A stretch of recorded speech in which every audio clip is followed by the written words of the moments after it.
क्या आज की बदलती युद्ध की परिस्थिति में हमारी भारतीय सेना तैयार है? इस पर ज्यादा जानकारी के लिए हमारे साथ है 1971 वॉर हीरो विंग कमांडर विजय कार्निक। सर, 1971 का वॉर लड़ चुके हैं आप। आपने उस टाइम की परिस्थिति देखी है। आज के समय में अगर भारत और पाकिस्तान का युद्ध होता है तो 1971 वॉर की तुलना में आप अब हमारी जो भारतीय सेना है उसको कहाँ देखते हैं? आप कितनी सक्षम है वो? 1971 में भी हम सक्षम थे और हमने 14 दिन में उनका सफाया कर दिया जी। और भी टाइम मिला रहता यदि united cease fire Indira Gandhi नहीं किए रहते तो और हमें और 15 दिन होने थे वेस्ट पाकिस्तान को भी खत्म करने के लिए। जी। मगर ऐसा नहीं हुआ उसके तुलना में। और उस टाइम पर ऐसा था कि हम एक लड़ाई लड़ सकते थे, एक ही फ्रंट पर लड़ सकते थे। चाइना और पाकिस्तान दोनों फ्रंट पे हमारे लड़ने की ताकत नहीं थी। अभी हमें दो फ्रंट लड़ने की ताकत है, तीसरा फ्रंट कोई आ जाए तो तीसरा फ्रंट भी लड़ने की ताकत है। और हमारे वो तुलना में हम बहुत आगे पहुंच गए हैं। हमारी एयरफोर्स बहुत तगड़ी हो गई, नेवी तो बहुत बहुत ही शक्तिशाली हो गई नेवी। और उसके बाद में हमारी आर्मी भी शक्तिशाली है, हमारे पास लेटेस्ट इक्विपमेंट आ गए हैं, ये आ गए। हमारी ट्रेनिंग बहुत कई गुना अच्छे हो गई है।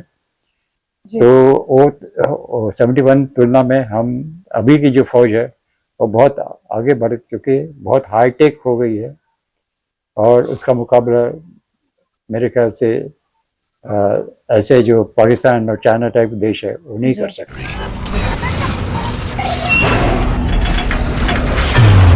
पूरे दुनिया में कहीं ना कहीं किसी न किसी देश के बीच में युद्ध छिड़ा हुआ है और विश्व समुदाय देख रहा है, और विश्व समुदाय की नज़र में अभी जो पाकिस्तान और इंडिया के बीच में जो वॉर की संभावना है वो भी विश्व देखेगा।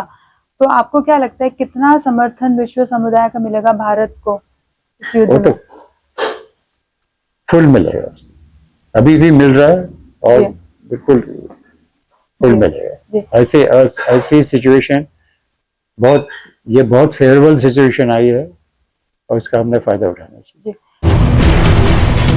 भारतीय वायुसेना के बारे में आप क्या कहना चाहेंगे? उनका ट्रेनिंग बहुत ज़बरदस्त है, बेस्ट ट्रेनिंग है, अभी बेस्ट पायलट्स है हमारे पास।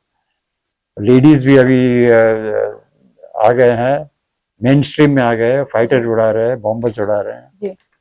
हमारे पास अर्ली वार्निंग है, सैटेलाइट्स है, हम बहुत आगे पहुंच गए हैं। और कोऑर्डिनेशन अच्छा हो रहा है। पहले क्या होता था कि एयरफोर्स अपने टारगेट करती थी, आर्मी अपने टारगेट, नेवी अपने टारगेट, और मरीन्स भी जब आर्मी के कुछ यूनिट अटैच कर दिया नेवी के पास वो चले। इस तरह का जो इंटीग्रेशन हुआ है वो बहुत काम में आने वाला है। और लड़ाई कहाँ कोई भी चालू कर सकता है, एयरफोर्स चालू कर सकता है। अभी नेवी के भी वहाँ पर हमारे विक्रांत सब कराची के बाजू में ही खड़े हैं, वो भी चालू कर सकते हैं, आर्मी भी चालू कर सकती है। तो और फ्री हैंड दे दिया है जी। मतलब कि हम कोई क्वेश्चन नहीं पूछेंगे कि आप करो और जो कुछ करना है करो। पहले हर एक इसके लिए क्लियरेंस मांगना पड़ता था, वो दिन अभी गए हैं। सिर्फ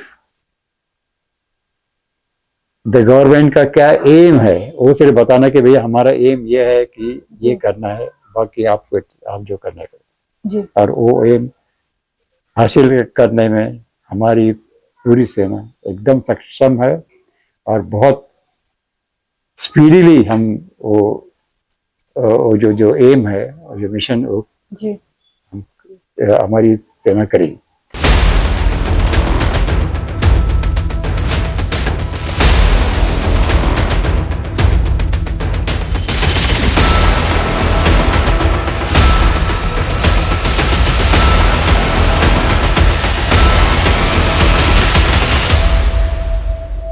सिविल डिफेंस मॉक ड्रिल के बारे में आपसे जानना चाहूंगी, ये क्या है?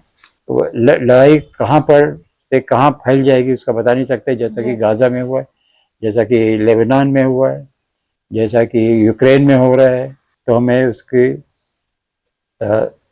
उसकी हिफाजत करना जरूरी है। और हमें ये भी देखना है कि हमें सेलुलर कैजुअलिटी ना हो, कोई पैनिक ना हो, जी कोई भाग दौड़ ना हो। इसके लिए ये मॉक ड्रिल करना जरूरी है। बहुत सालों के बाद ये मॉक ड्रिल चालू जी हो रही।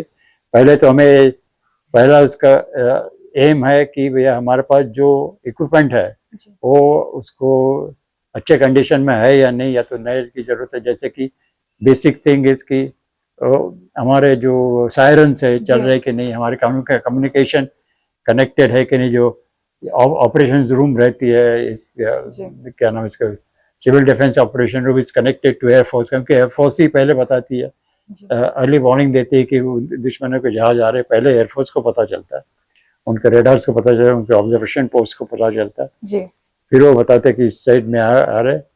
70 वॉर में भी ऐसा होता था कि जब मैं भूज में था तो हमारे पास ऑब्जर्वेशन पोस्ट थे, रेडार्स थे, वहाँ से आते थे, हम इमीडिएटली भूज को बता देते, वो जामनगर को बता देते, पूरे गुजरात में बात फैल जाती थी, क्योंकि हम बताते थे कि पाकिस्तान के एयरफोर्स ने इंटरनेशनल बॉर्डर क्रॉस करके अंदर आ रहे हैं। अभी अंदर आके कहाँ जा रहे हैं ये तो हम नहीं बता सकते थे, मगर जरूरत था कि पूरे गुजरात को अलर्ट कर दे, या तो आगे में भी महाराष्ट्र को अलर्ट कर दे। तो इस तरह का हम देख रहे हैं कि वो जो कम्युनिकेशन प्रॉपर शेप में नहीं होगा तो उसको एस्टेब्लिश करना है। तो ये पूरी तरह से तैयारी करनी चाहिए। और उसके बाद में ब्लैकआउट चालू हो जाएगा, सायरन बजने चालू होंगे, रोज के रोज सायरन बजेंगे ड्रिल में। वो लोगों को पता चलना चाहिए कि क्या सायरन बज रहा है। जैसे काफी सालों से और काफी जनरेशन ने सायरन नहीं सुना, उन्होंने सिर्फ एम्बुलेंस का, पुलिस का ही सायरन सुना है। एयर रेड का सायरन नहीं सुना। एयर रेड का सायरन कैसा होता है वो बताएंगे। वो उसका अप एंड डाउन होता है, वेलिंग कहते हैं, वेलिंग साउंड, ऐसा होता है। और जो ऑल क्लियर हो जाता है तो कंटिन्यूअस साउंड होता है ऐसा। रात को भी हमको ये देखना है कि कोई लाइट हमारे घर के बाहर से ना निकले। और क्योंकि जब पायलट जब ऊपर से फ्लाई करते हैं तो वो वहाँ लाइट, एक तो लाइट देखते हैं, और जो व्हीकल हमारे चलेंगे उनको भी डिसिप्लिन रखना चाहिए कि भी हम कोई फुल बीम पर ना चलाए, डिप बीम पे चलाए, या तो फिर पार्किंग लाइट पे चलाए। और अंधेरे में कैसा चलाना, बहुत कॉशियस लेके चलना, क्योंकि स्ट्रीट नाइट नहीं रहेंगे, ब्लैकआउट रात रहेंगे। मैं 65 वॉर में मैं वहाँ से पेशावर बॉम्बिंग करके समय वापस जा रहे थे हैदराबाद। रात को हमने देखा कि एक भी लाइट नहीं दिख रहा था, पूरा इंडिया में पूरा सन्नाटा छाया हुआ था। बहुत इफेक्टिव ब्लैकआउट था।